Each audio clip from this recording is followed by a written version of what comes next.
Good morning students. Subject Fluid Mechanics and Machine, तरल यांत्रिकी एवं machine. Subject code MA202. Fluid pressure and its measurement. Unit 2 है हमारी तरल दाब एवं इसका मापन. इसमें हमने तरल दाब क्या होता है, तरल दाब दाब शीर्ष के रूप में दाब तीव्रता के बारे में पढ़ा था, पास्कल का लॉ पढ़ा और हाइड्रोस्टैटिक लॉ पर आधारित हमारी द्रव चलित प्रेस के बारे में पढ़ा था. अब तक विभिन्न प्रकार के दाब, प्रमापी दाब, वायुमंडलीय दाब, निर्वात दाब, भेद सूचक दाब और निरपेक्ष दाब के बारे में हमने पढ़ा था. अब इन दाब का मेजर करने के लिए हम पढ़ रहे थे दाब का मापन कैसे करते हैं. इसमें हम मैनोमीटर में फिजियोमीटर नलिका साधारण दाब मापी को समझ चुके हैं. उसके बाद हम यूट्यूब में सिंपल डिफरेंशियल इन्वर्टेड, यूट्यूब नलिका में साधारण भेद सूचक द्रव्य दाब मापी और भेद सूचक उल्टी आकार नली दाब मापी को समझ चुके हैं. इसके बाद हम माइक्रोमैनोमीटर्स पढ़ रहे थे, जिसमें हमने माइक्रोमैनोमीटर्स में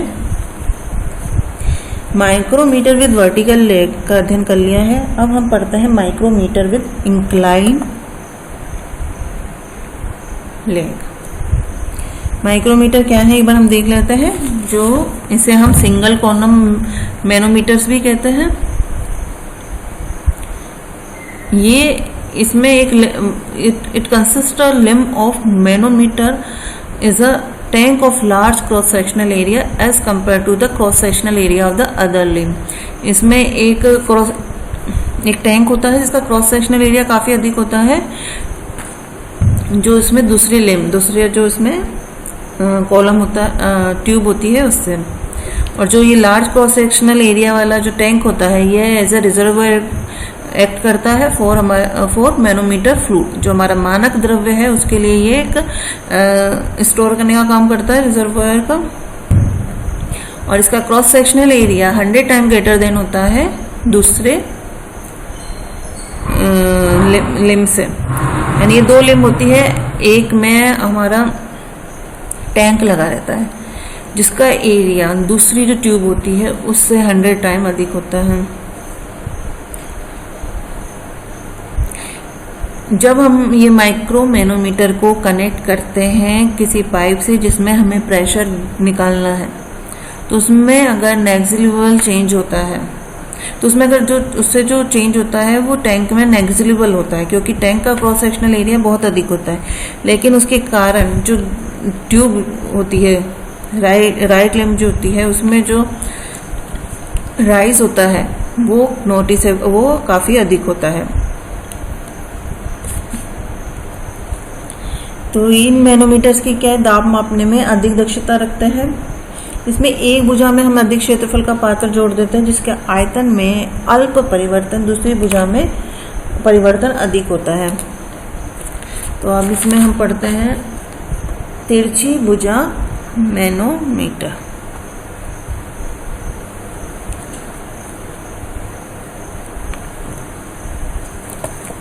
इस मैनोमीटर में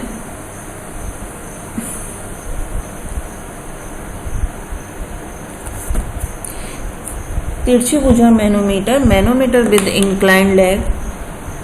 इसमें एक भुजा में एक पात्र जोड़ा जाता है तथा दूसरी भुजा तिरछी होती है जिससे और अधिक शुद्धता से दाब मापा जाता है. दूसरी भुजा क्षैतिज से थीटा डिग्री पर झुकी होती है. Inclined manometer are more sensitive than vertical column manometer. ये और भी अधिक एफिशिएंसी से और भी अधिक दक्षता से दाब का मापन करते हैं. जैसे कि हमने पढ़ा था कि साधारण दाब मापी की तुलना में यू नलिका मैनोमीटर्स ऊष्मा दाब का भी मापन कर लेते हैं. और in case of micrometer with vertical leg वो उस माप का A/H/A S2 - S1 इस अतिरिक्त अल्प दाब का भी मापन कर लेते हैं जो यूट्यूब या साधारण दाब मापी नहीं कर पाते. अब तीसरी बात करते हैं हम तीसरी भुजा दाब मैनोमीटर की। तो ये वर्टिकल लैग मैनोमीटर से भी अधिक एफिशिएंट है। Initially, when there is no fluid flowing in the pipe, the level of manometer liquid is at xx. But जो है हमारा inclined column micrometer या micrometer with inclined leg, तिरछी भुजा मैनोमीटर है। इसमें ये हमारा ये जो सर्किल है ये पाइप है, इसका ये जो सेंटर है ये है हमारा पॉइंट जहाँ where we have to measure the pressure of the fluid जो which is flowing in through the pipe. Then we connect this pipe to this tube of manometer. This tube is connected to this one tank which is filled with this tank is filled with the manometer fluid or standard fluid or मानक द्रव्य। Generally we take mercury or mercury para as a standard fluid. The other limb of this manometer is inclined tube which is inclined at the angle of alpha. We can say this alpha.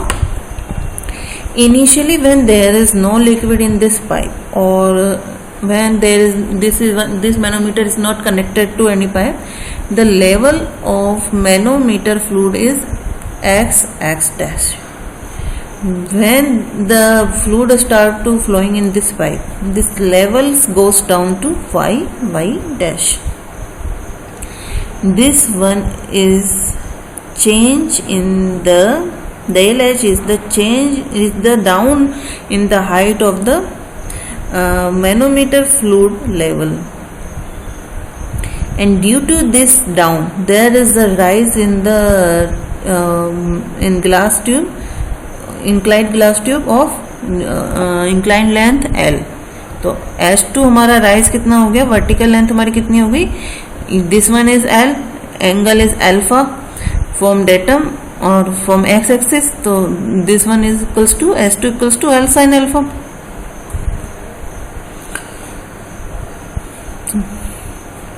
तो हमारा pressure कितना हो जाएगा H1 इस point पर H1 plus ये जो इसकी यहाँ से यहाँ तक इधर प्रेशर कितना हो जाएगा, अगर हम इसे पास्कल्स के लॉ से लेफ्ट लिम्ब और राइट लिम्ब को अगर हम इक्वल टू करें तो यहाँ पे हमारा प्रेशर है H plus H1 del H और इसकी स्पेसिफिक ग्रेविटी लेंगे हम S1 इक्वल्स टू इसमें कितना राइज हुआ L साइन H2 यानी L साइन अल्फा प्लस ये डेल H इंटू इसकी स्पेसिफिक ग्रेविटी है H2। तो initially when there is no fluid flowing in the pipe the level of manometer liquid is at xx, but due to the liquid pressure in the pipe the level of manometer liquid moves down from xx to yy in the tank and rises in the right limb to the distance h2 from xx।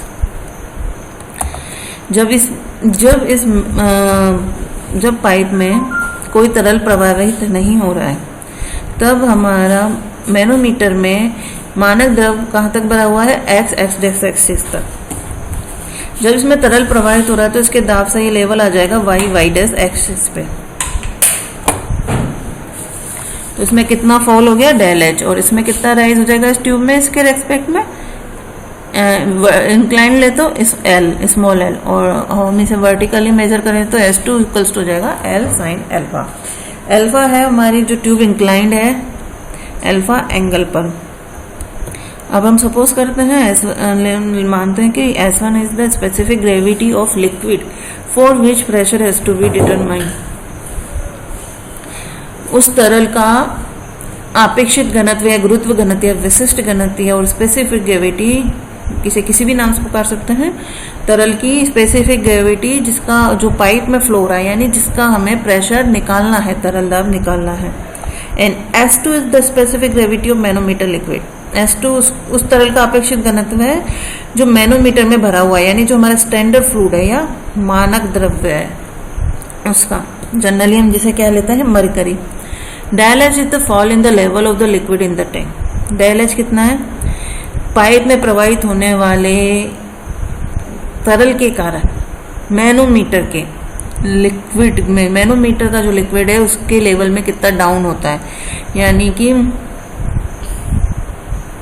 डेलेज क्या है, पानी level में कमी किसके, जो tank में जो liquid बढ़ा हुआ है मानक तरल, उसके जो लेवल में जो कमी आती है वो।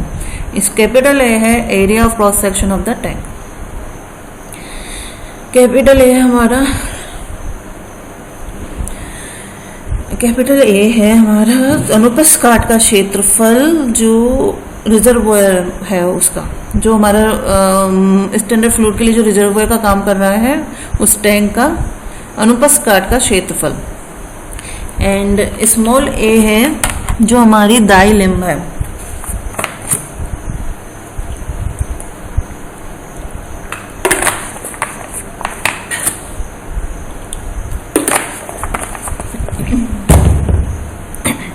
Small a is the area of the cross section of the right limb. Small a है हमारा दाई लिम्ब का अनुप्रस्थ काट का क्षेत्रफल, यानी कि जो हमारी मैनोमीटर की जो दाई तरफ जो ट्यूब है उसके अनुप्रस्थ काट का क्षेत्रफल।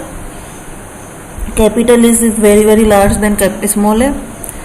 टैंक का क्षेत्रफल दाई नलिका के क्षेत्रफल से बहुत बहुत अधिक है, 100 टाइम्स अधिक है। H is the pressure head of the fluid in the pipe. H है हमारा जिस पाइप में हमें तरल नापना है, जिस बिंदु पर, उसमें दाब शीर्ष के रूप में हमारा पानी की ऊंचाई के रूप में दाब।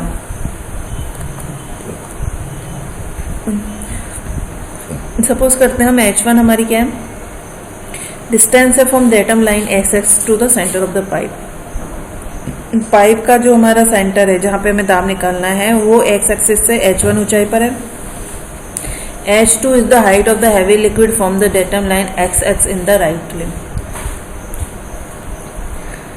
H2 हमारी क्या है, जो हमारा हैवी लिक्विड है, यानी जो हमारा स्टैंडर्ड फ्लूइड है, मानक द्रव्य है,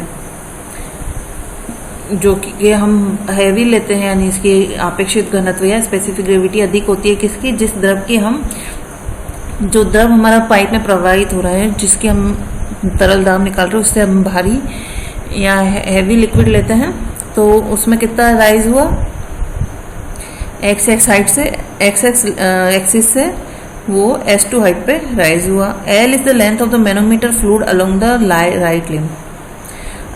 जो राइज हुआ है, अगर हम उसे उसकी जो ट्यूब है या राइट लिम्ब है उसकी लेंथ के अकॉर्डिंग ले तो ये स्मॉल l है। The rise in the manometer fluid in the right limb will be equal to the fall of level in the tank. जो हमारा राइज हुआ है राइट लिम्ब में वो किसके बराबर होगा, जो हमारे टैंक में फॉल हुआ है। ये टैंक में फॉल कितना हुआ, डेल एच इसकी हाइट है, तो इसका आयतन कितना हो गया, डेल एच इंटू इसका अनुप्रस्थ काट का क्षेत्रफल क्या है, कैपिटल ए, तो ए इंटू डेल एच, और इसमें राइज कितना हुआ है H2 इंटू इसका क्षेत्रफल ए कितना है ए, इसके अनुप्रस्थ काट का क्षेत्रफल कितना है ए, तो ये हो जाएगा H2। अब जैसे कि हमने इससे पहले वर्टिकल कॉलम माइक्रोमैनोमीटर या ऊर्ध्वाधर भुजा मैनोमीटर विद वर्टिकल है, किसी भी नाम से पुकार सकते हैं, इसमें हमने पढ़ा था। सेम इक्वेशन यहाँ फॉलो होगी। इसमें हमने क्या पढ़ा था, कैसे सॉल्व किया था इसे, इस तरीके से।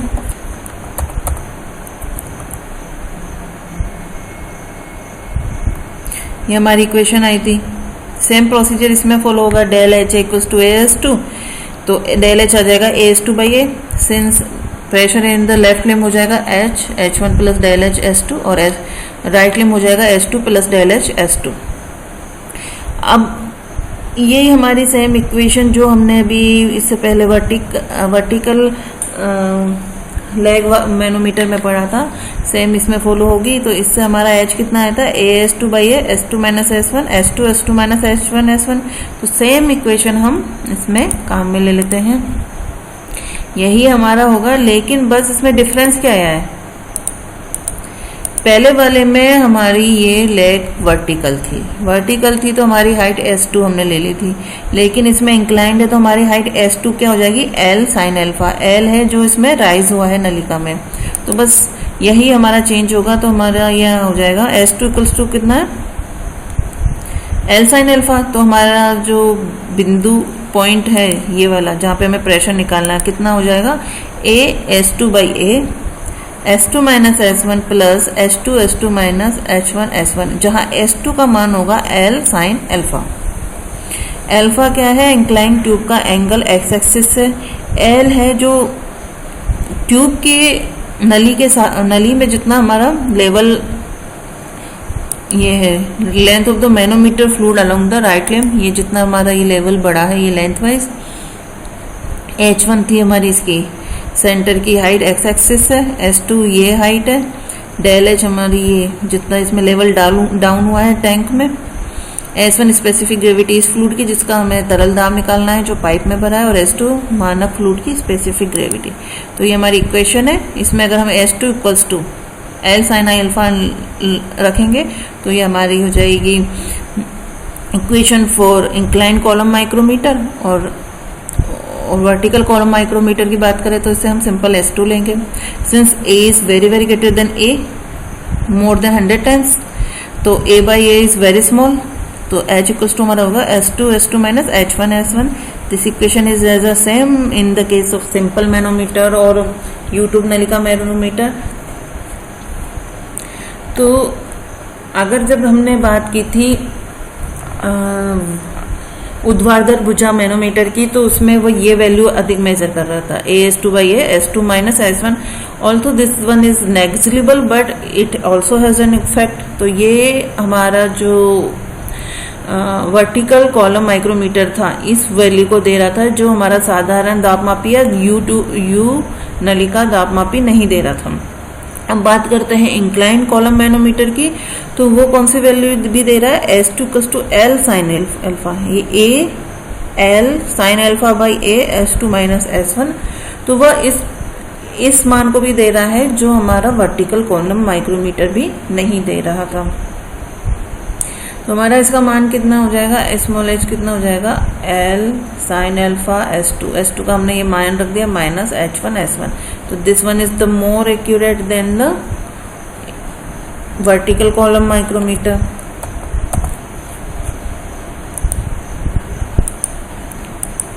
Thank you. तो ये हमारा इंक्लाइन ट्यूब मैनोमीटर्स हमारे फिनिश हो गए हैं। अब हम नेक्स्ट में पढ़ेंगे मैकेनिकल गेज, जो उच्च दाब मापने के लिए यांत्रिक गेज के जो काम में आते हैं वो हम अब अगली स्लाइड्स में पढ़ेंगे। Thank you.